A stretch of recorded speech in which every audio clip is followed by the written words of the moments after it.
शहरातील पाणीपुरवठा योजनेच्या कामामध्ये कंत्राटदाराकडून उघडपणे निकृष्ट दर्जाचे काम सुरू असल्याचे गंभीर प्रकार समोर आले।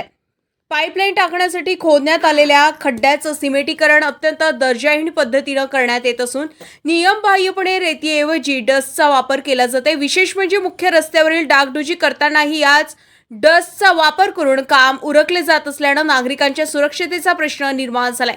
पाणी पुरवठा योजनेच्या कामातच रस्त्याची पूर्ववत दुरुस्ती करणं बंधनकारक असताना सध्या फक्त दिखाऊ सिमेंटीकरण केलं जात आहे। वापरण्यात येणारे सिमेंटही अत्यंत निकृष्ट दर्जाचे असून काही ठिकाणी सिमेंटचे प्रमाण नगण्य असल्याचं प्रत्यक्ष पाहणीमध्ये दिसून येते। परिणामी काही दिवसातच खड्डे पुन्हा उघडण्याची भीती। विशेष बाब म्हणजे सर्व प्रकार घडत असताना संबंधित बांधकाम अभियंता मात्र पूर्णपणे निद्रावस्थेत असल्याचा आरोप नागरिकांकडून केला जातो। शहराच्या मध्यवर्ती व वर्दळीच्या मुख्य रस्त्यावर अशा पद्धतीने काम केल्याने अपघाताचा धोका वाढला असून वाहन चालक व पादचारी त्रस्त झाले।